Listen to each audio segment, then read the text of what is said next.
खरीदना अपने आप में एक बहुत बड़ा फैसला होता है, बहुत अहम फैसला होता है और जब बात टैक्स की आती है तो कन्फ्यूजन और भी ज़्यादा बढ़ जाता है।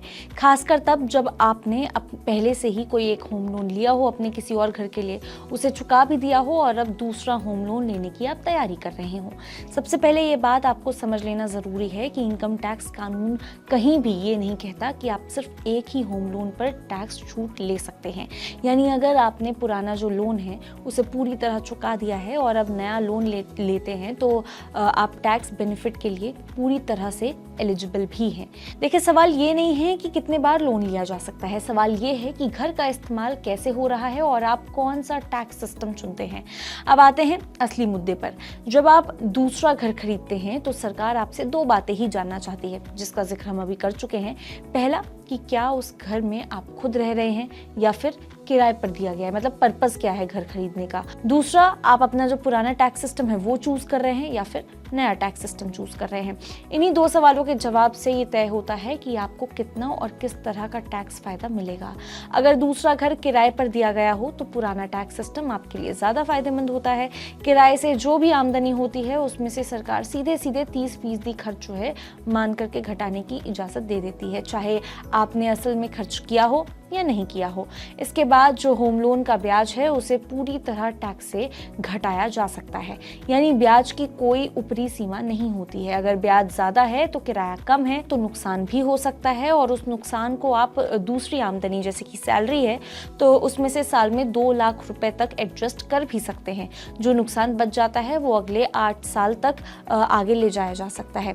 अगर दूसरा घर खुद के रहने के लिए आप तैयार कर रहे हैं, खुद के रहने के लिए बना रहे हैं, तो यहाँ नियम थोड़ा सा और ज़्यादा स्ट्रिक्ट हो जाते हैं। कानून आपको ज़्यादा से ज़्यादा 2 घरों के ही खुद का इस्तेमाल किया हुआ, अगर आपने उसमें ये चूज़ किया है ऑप्शन, तो उसको ये मानने की इजाज़त देती है कि मतलब आपके पास 2 ही घर ऐसे होने चाहिए जो आप खुद के पर्पज़ के लिए यूज़ कर रहे हैं। खुद के पर्पज़ के लिए मतलब पर्सनल यूज़ के लिए, आप खुद उसमें रहना चाह रहे हैं।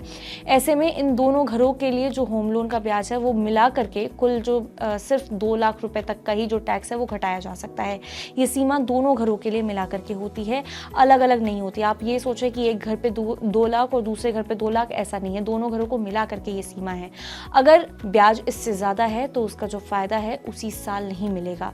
हालांकि यहाँ भी जो घर की वजह से नुकसान बनता है उसे दूसरी आमदनी में 2 लाख रुपए तक का जो सेट है वो किया जा सकता है और बाकी आगे के सालों में ले जाया जा सकता है, कैरी फॉरवर्ड कर सकते हैं। अगर बात करें नए टैक्स सिस्टम की, जो देखने में बहुत ही आसान लगता है, काफ़ी लोग इसको ऑप्ट भी कर चुके हैं, लेकिन होम लोन वालों के लिए ये ज़्यादा स्ट्रिक्ट हो जाता है। अगर आपका घर खुद के रहने के लिए है तो नए सिस्टम में होम लोन के ब्याज पर किसी भी तरह की कोई भी टैक्स छूट आपको नहीं मिलती है। बिल्कुल 0 टैक्स छूट है यहाँ पर। यानी चाहे आपने कितना भी यहाँ पे ब्याज दे दिया हो, टैक्स में किसी भी तरह की आपको कोई भी राहत नहीं मिलने वाली है नए टैक्स रिजीम के तहत। अगर घर किराए पर हो तो ब्याज की जो छूट है वो सिर्फ उतनी ही मिलती है जितनी किराए की आमदनी होती है। मतलब ये कि घर से टैक्स में नुकसान दिखाने की इजाज़त नहीं है। नुकसान तो ना तो सैलरी में एडजस्ट किया जा सकता है, यानी अगर अभी तक जैसे ओल्ड टैक्स रिजीम में था कि आप नुकसान जो है वो सैलरी से एडजस्ट कर सकते हैं, इसमें ऐसा नहीं है। इसमें ये सुविधा नहीं है, आप सैलरी से एडजस्ट नहीं कर सकते और ना ही आगे के सालों में इसको कैरी फॉरवर्ड कर सकते हैं। अब आखिरी लेकिन बहुत ही ज़रूरी बात, होम लोन का जो प्रिंसिपल है, यानी जो असली रकम है वो आप हर साल चुकाते हैं। ये रकम सेक्शन 80C के तहत आता है, जिससे पहले से ही PPF या फिर ELSS, लाइफ इंश्योरेंस जैसी जो चीज़ें हैं वो इसमें शामिल होती हैं। इन सबको मिला करके जो कुल सीमा है वो 1.5 लाख रुपए रखी गई है। यहाँ पे हर चीज़ का अलग अलग यहाँ पे नहीं रखा गया है। यहाँ पे जो लिमिट्स है, यहाँ भी ये चीज़ साफ यहाँ पे नियम है कि जो फ़ायदा है वो सिर्फ पुराने टैक्स सिस्टम में ही आपको मिलता है।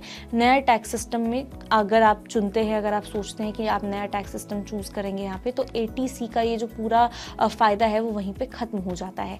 चाहे आपने कितने भी होम लोन क्यों ना लिए हों, कितना भी आपने यहाँ पे उसको क्यों ना नोट डाउन किया हो। तो देखिए, इसका पूरा जो कहानी का निचोड़ है वो यही है कि दूसरा होम लोन लेना टैक्स के लिहाज से कोई परेशानी नहीं है। असली खेल इस बात पर टिका रहता है कि घर किराए पर है या फिर आप खुद के लिए इस्तेमाल करने वाले हैं। मतलब आपने किसी को किराए पे दे रखा है या आप पर्सनल यूज़ के लिए उसको ले रहे हैं। और आप कौन सा यहाँ पे टैक्स सिस्टम चूज़ कर रहे हैं, ओल्ड टैक्स रजीम, न्यू टैक्स रजीम, क्योंकि दोनों के नियम कानून बहुत ही अलग है एक दूसरे से। अगर होम लोन और टैक्स बचत आपके लिए अहम है तो बिना सोचे समझे नया टैक्स चुनना नुकसानदायक हो सकता है। फैसला लेने से पहले पूरे हिसाब को अच्छे से आराम से बैठ करके आप समझे, अपने फैमिली के साथ आप डिस्कस कर सकते हैं और उसके बाद ही डिसीजन लीजिए। बाकी आप इस बारे में क्या सोचते हैं, क्या कुछ हैं आपके थॉट्स, आप हमें कमेंट करके ज़रूर बता सकते हैं। तब तक के लिए देखते रहिए मनी 9।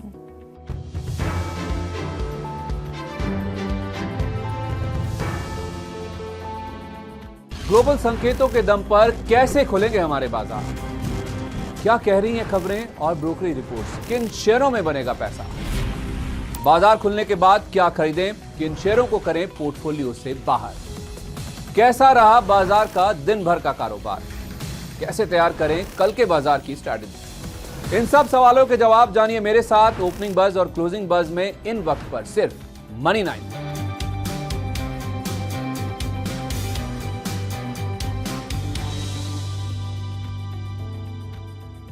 मनी 9 लाया है मेंबरशिप प्रोग्राम मनी 9 प्राइम।